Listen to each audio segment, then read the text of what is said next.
What's up? Welcome back. I'm John Stark from ActiveMovieGuy.com, your favorite blind film critic. I know, and I'm going to get a comment. What? What does that mean? Wait, how did you watch the movie? Well, uh, like you do. I just have a sensory thing here that makes me a little bit different. But it was just an accident, which is Uh, one of the Neon films this year that is being submitted for Oscar consideration. And while I don't think it really stood much of a chance at a Screen Actors Guild nomination, I've been debating what to do with the Neon films. Do I talk about them? Do I ignore them? Do I address it head on? How do I review a film that is in another language that I cannot understand? So let's do this. So it was just an accident. Won the Palme d'Or at the 2025 Cannes Film Festival, where it was picked up by Neon. So that was in May. It's bounced around since then, and eventually it got a theatrical release in October of 2025 before it's currently available on video on demand.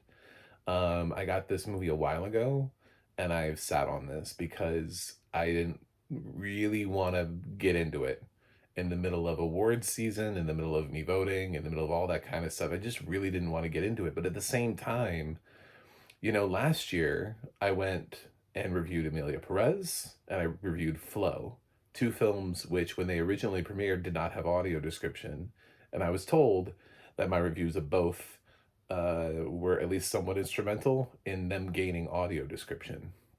So, as I fully believe it was just an accident, is going to be a contender this year at the Oscars in the Best Picture race, something which I have expressly mentioned to a representative from Neon, hoping that even though it didn't debut in theaters, that there is some sort of path to being able to add audio description to the SVOD versions of the film, so that way people can at least check it out once it gets greater attention as a Best Picture nominee. I think it's going to break out of the international category.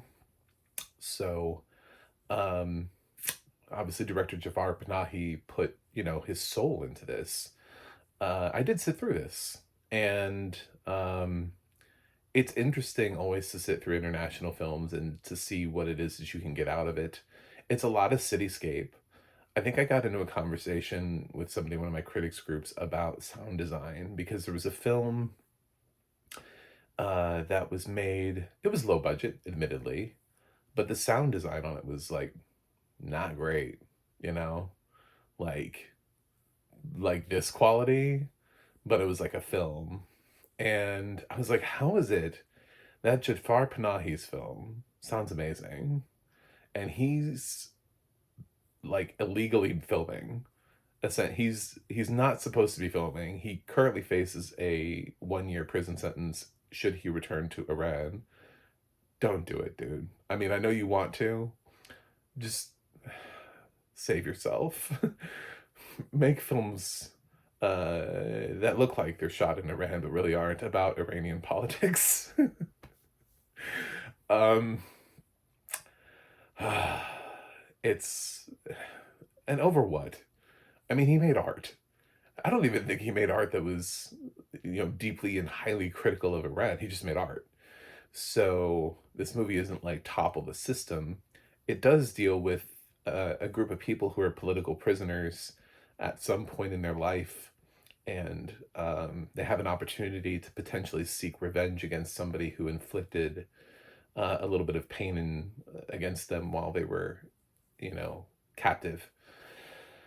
And all of this is done through the fact that one of them hears a very particular squeak through a prosthetic leg that their guard had, and is able to identify through this sound that has haunted them for so long that this is the person that we have to capture. All of that I can pick up from hearing other people talk about the film. all of that I can pick up from, well, the squeaky noise of the leg. Because again, the sound design in this movie is phenomenal. I mean, it's got, I felt like, you know, when there's nothing else, when you keep stripping away all the things that I can focus on, it's sort of like I have voted for Secret Agent in score, and I can't understand that film, but the music in it is gorgeous. Like I love the score to Secret Agent. I'm amazed more people aren't talking about it. Seurat's score is. I'll get to all these films eventually. Seurat's score is definitely a banger score, but I just think Secret Agents is like really underrated. So it was just an accident. It's the kind of film where I'm like, I feel like this is a special story. I feel like this is a special moment. And I started with this film because last year, Neon also had the Seed of the Sacred Fig. And it's not the first time. Neon keeps picking up international films, and they don't see an importance in putting audio description into it, but they see an importance in running a multi-million-dollar Oscar campaign for the films. Audio description tracks are not that expensive. They're just not.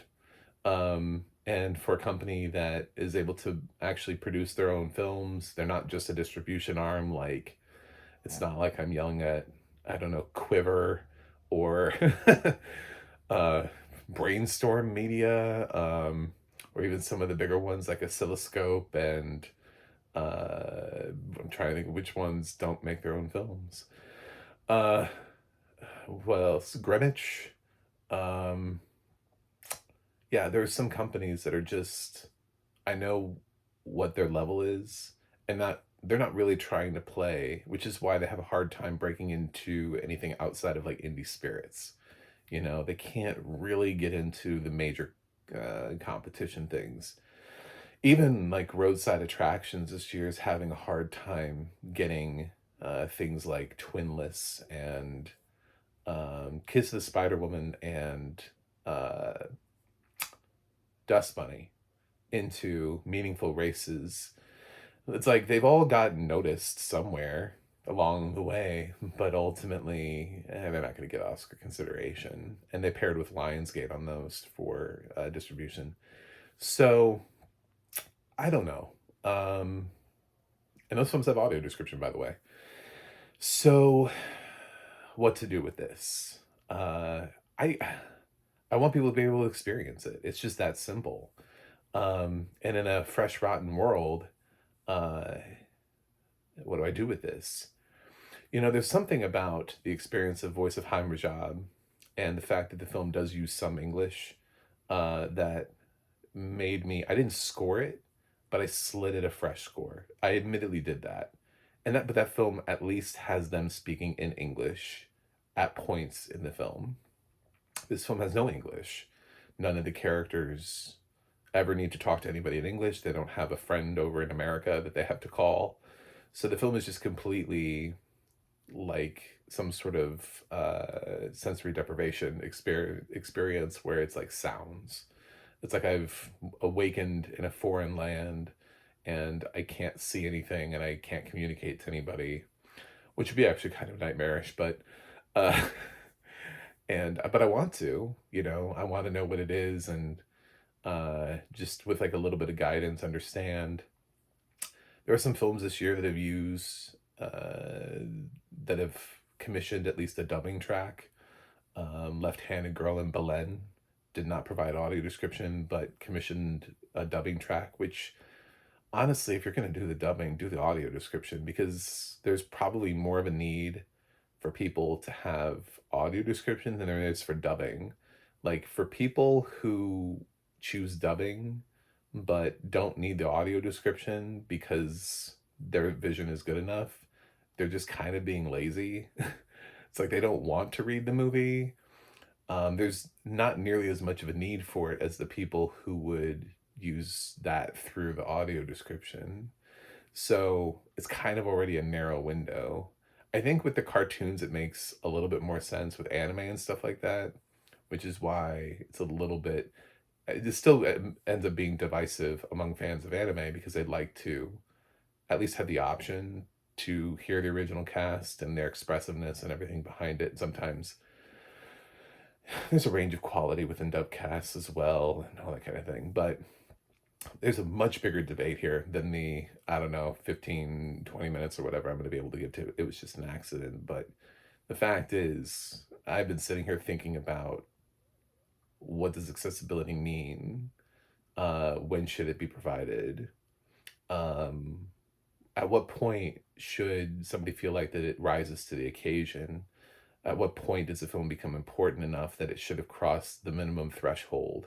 At what point does a film have enough attention around it or cultural significance?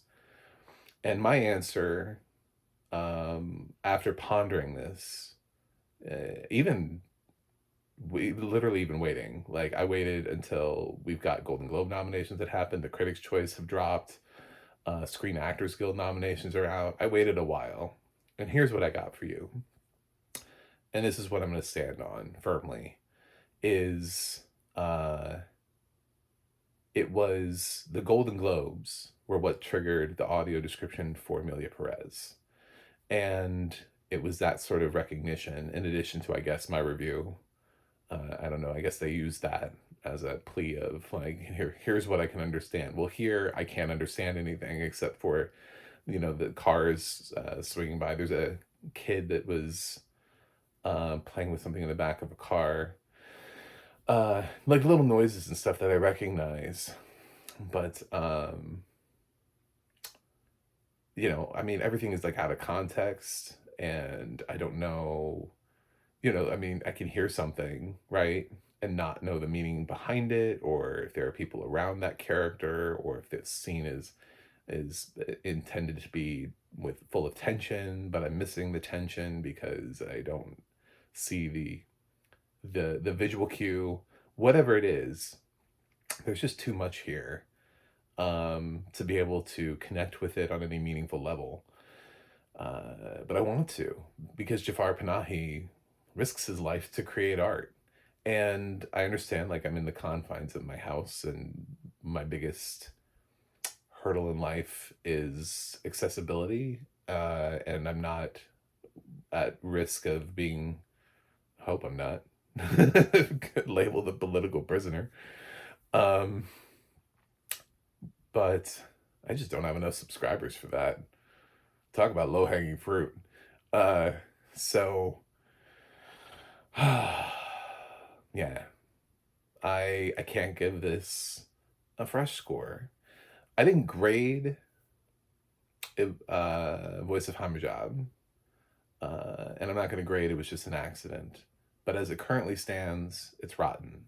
Should it be presented to me with audio description at some point? Should they change and add accessibility and audio description to it? I absolutely will re-review the film and put it back up, which is exactly what I did for Amelia Perez and exactly what I did for Flo.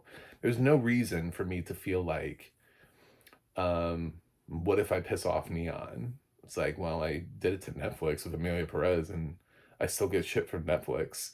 So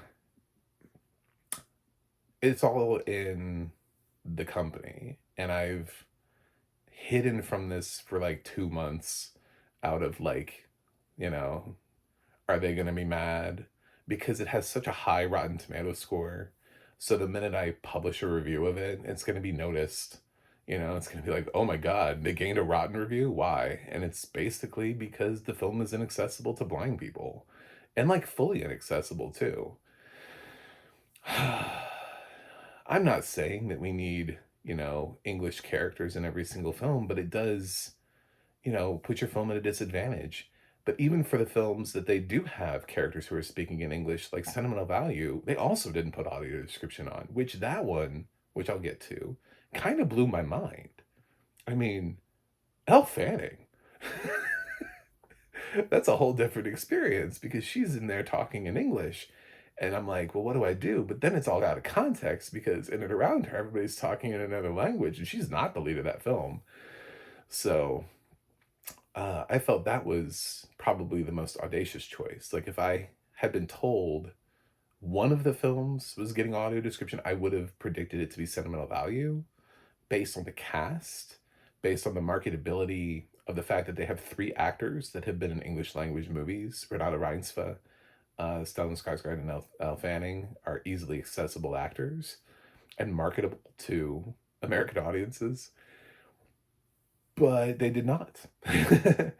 And I've heard the excuse about lack of time, and I know how fast an audio description track, how long it takes, and they would have had one if they had any foresight at all between Cannes and the debut of this film in October, and then obviously there are other films later on. They had plenty of time. Like I said, Emilio Perez commissioned audio description basically as a response to Golden Globes, and then they had it by mid-January.